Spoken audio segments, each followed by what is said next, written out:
Čia Energy Digest, tinklalaidė, kurioje apžvelgiame, kas geresnio pastarąją savaitę įvyko mūsų energetikos sektoriuje. Baigėsi 43-oji 2020 metų savaitė. Iš geresnių savaitės naujienų. Nauja prekybos metodika mažins rusiškos elektros importą į Baltijos šalis, Lenkai rusiškas dujas iš dalies keis daniškomis, o Vilniečiams pradėtos dalinti kalio jodido tabletės. Iš tokių vidutinių naujienų baltarusiška branduolinė jėgainė gavo leidimą gaminti elektrą. Be visų šių dalykų, energetikos ministerija nori atpiginti terminalo išlaikymą, karteliu kaltinamai vokiečių bendrovei nepavyko susimažinti baudos ir prezidentūros siūlymų sumažintos subsidijos naujų elektros vartotojų prijungimui. Štai papunkčiui. Niekas negalės pirkti mūsų politinės valios. Jungtis su europiniais elektros tinklais. Yra turėti kiek įmanoma žemesnį kainą. Их энергетическое кольцо. Это создает для нас проблемы. Energetikos ministerija nori mažinti mokestinę naštą gamtinių dujų vartotojams, mažindama privalomo gamtinių dujų tiekimo apimtis iki 2 krovinių per metus. Per 2020-uosius paskirtasis tiekėjas importavo 4 krovinius suskystintų gamtinių dujų. Tai reiškia, kad dujų vartotojai nekompensuotų pusės Ignitis sutarties su Equinor nešamų nuostolių. Su jais bendrovė turėtų doroti savo resursais. Ignitis grupė ir jos akcininkė finansų ministerija neturėtų būti tuo labai patenkinta. Nepalanki sutartis buvo pasirašyta ne bendrovės, o tuometinės vyriausybės iniciatyva. Suskystintos gamtinės dujos transportuojamos atšaldytos iki -163 laipsnių Celsijaus. Tokios temperatūros turi būti ir importo terminalo talpa, į kurią jos iškraunamos. FSRU tipo terminaluose šaldymo funkciją atlieka pačios dujos. Tad norint, kad Independence galėtų patiekti dujas bet kuriuo metu, pavyzdžiui, jei sutriktų dujų tiekimas dujotiekiu, per terminalo talpas turi prasisukti tam tikras minimalus dujų kiekis. Šis būtinasis dujų kiekis buvo itin aktualus pirmaisiais terminalo veiklos metais, kai jis turėjo būti pasirengęs veikti bet kada, bet dar neturėjo nei vieno kliento. Valstybės paskirtasis tiekėjas, tuometiniai Lietuvos energijai priklausanti bendrovė Litgas, 2014 metais sudarė 5 metų trukmės dujų tiekimo sutartį su Statoil. Dabar visos 3 bendrovės vadinasi skirtingai, atitinkamai Ignitis grupė, Ignitis ir Equinor. Skirtumą tarp šios sutarties tiekimo kainos ir realios dujų pardavimo kainos kompensuoja dujų vartotojai per terminalo dedamąją. Tad 2014 metais smukus dujų kainai rinkoje ir kilus pasipiktinimui paskirtojo tiekimo kaina, sutartis buvo pakoreguota, prailginta iki 10 metų trukmės ir sumažintas kasmet perkamų dujų kiekis. Pastaruoju metu sutartyje numatyta dujų kaina vėl tapo vargiai konkurencinga, tačiau ligšiolinės vyriausybės pastangos šį klausimą spręsti politiniu lygiu buvo nesėkmingos. Vokietijos bendrovei Sipra nepavyko užginčyti už su dabar jau bankrutavusią lietuvišką bendrovę Norvesta sudarytą kartelinį susitarimą skirtos baudos dydžio. Vilniaus apygardos administracinis teismas nusprendė, kad bendrovė nepateikė įrodymų leidžiančių manyti, kad konkurencijos taryba netinkamai skyrė baudą ar blogai nustatė jos dydį. Bendrovėms skirtos atitinkamai 27 100 bei 27 500 eurų baudos liko galioti. Šis teismo sprendimas dar gali būti skundžiamas.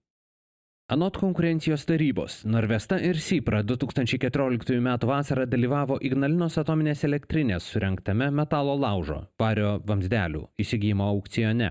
Bendrovė sutarė, kad Norvesta, viena iš tik 2 aukciono dalyvių, nekels pardavimo kainos po to, kai pasiūlymą pateiks Sipra. Tad vokiečių bendrovė apie 2000 tonų užterštų vario vamzdelių įsigijo už pradinę kainą, apie 1,5 milijono eurų. Susitarimai dėl kainų laikomi vienais sunkiausių konkurencijos taisyklių pažeidimų. Aukcionas sulaukė ir prokurorų dėmesio. Anot jų, veiksmai jo metu buvo koordinuojami tarp grupės asmenų, tarp jų ir buvę jėgainės vadovai.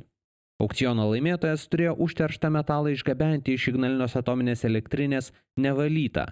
Tačiau Vokietijos bendrovė neturėjo tokio leidimo, tad elektrinės teritorijoje buvo įdiegta vamzdelių valymui skirta įranga ir pradėti valymo darbai. Dėl šio konkurso organizavimo 2017 metais grupėje asmenų pateikti įtarimai. Byla nagrinėjama teisme.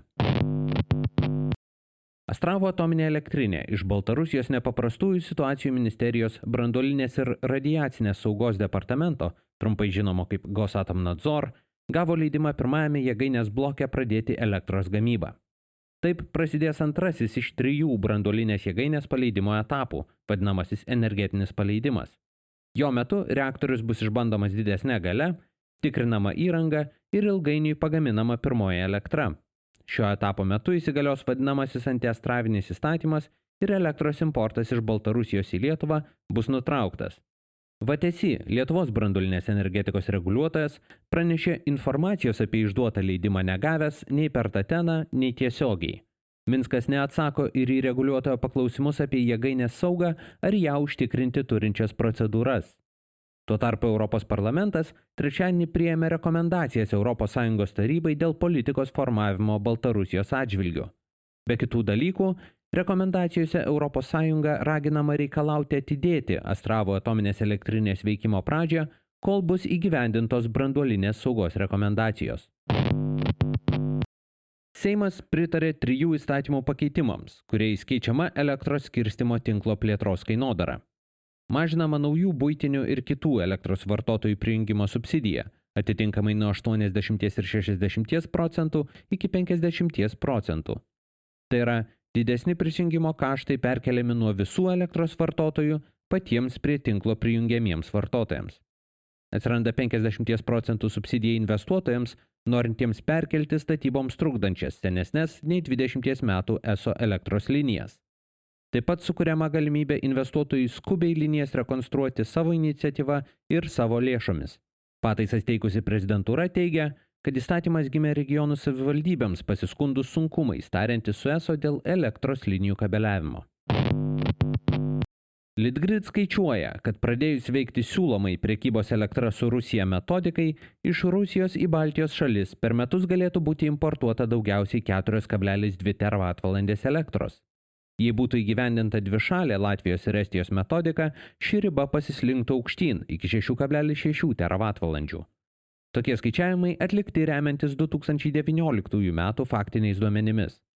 Bendrovė taip pat pranešė, kad Baltijos šalių perdavimo sistemų operatoriai iki Astravo atominės elektrinės veiklos pradžios ketina susitarti dėl pirminės kilmės garantijų sistemos, kuri padės užkirsti kelią baltarusiškos elektros reeksportui per Rusiją. Nuo 2021 metų balandžio 1 dienos tikimasi įsigalios nuolatinė sistema. Detalesnių paaiškinimų tiesa kol kas nepateikiama. Vilniečiams vaistinėse pradėtos dalinti kalio jodido tabletės. Jos yra skirtos nuo radioaktyvaus jodo apsaugoti skydliaukę branduolinės avarijos Astravo atominėje elektrinėje atveju. Miesto savivaldybei ir Sveikatos apsaugos ministerijai galiausiai sutarus, Registrų centras preparatų išrašė 500 000 elektroninių receptų Vilniuje registruotiems asmenims. Nemokamai priklausančiai 2 parų normą, tai yra 4 tabletes, sostinės gyventojai gali pasiimti pateikę asmens dokumentą.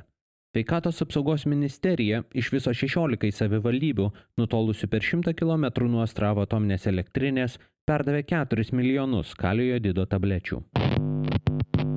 Ir galiausiai, Lenkijos valstybinė naftos ir gamtinių dujų bendrovė Polskie Górnictwo Naftowe i Gazownictwo, geriau žinoma trumpiniu PGNiG, pasirašė 1 milijardo kubinių metrų gamtinių dujų per metus importo sutartį su Danijos Ørsted, kuri dujas išgauna Šiaurės jūroje. Lenkijos bendrovė tikisi dujas gauti dujotiekiu Baltic Pipe, sujungsiančiu Lenkiją ir regioną su Šiaurės jūros dujų telkiniais. Jį numatyta pradėti tiesti vasarą, o pradėti veikti dujotiekis turėtų iki 2022 metų spalio. Bendrovė tikisi nebepratęsti iki tol galiosiančios dujų importo sutarties su Gazprom. Tam ji yra pasirašiusi ir kelias suskystintų gamtinių dujų importo sutartis su JAV bendrovėmis. Šiam kartui tiek. Jei tinklalaidė jums pasirodė įdomi, prenumeruokite. Energy Digest rasite bet kurioje podcastų programėlėje. Papasakokite apie tinklalaidę draugams, bendradarbiams, pažįstamiems. Galbūt jiems energetikos naujienos taip pat bus įdomios. Šis podcastas kuriamas to paties pavadinimo naujienlaiškio pagrindu. Jei mėgstate naujienas ir skaityti, o ne tik jų klausytis, laidos aprašyme rasite nuorodą, kuria sekdami galėsite užsiprenumeruoti naujienlaiškį. Kaip bene viskas šiame gyvenime, Energy Digest ilgainiui atsiduria socialiniuose tinkluose. Prašyme rasite visas navigacijai reikalingas nuorodas. Taip pat ir į Patreon platformą, kurioje galite tapti tinklalaidės rėmėjais. Ačiū, kad klausėtės. Su jumis buvau aš, Naglis Navakas. Iki kitų kartų.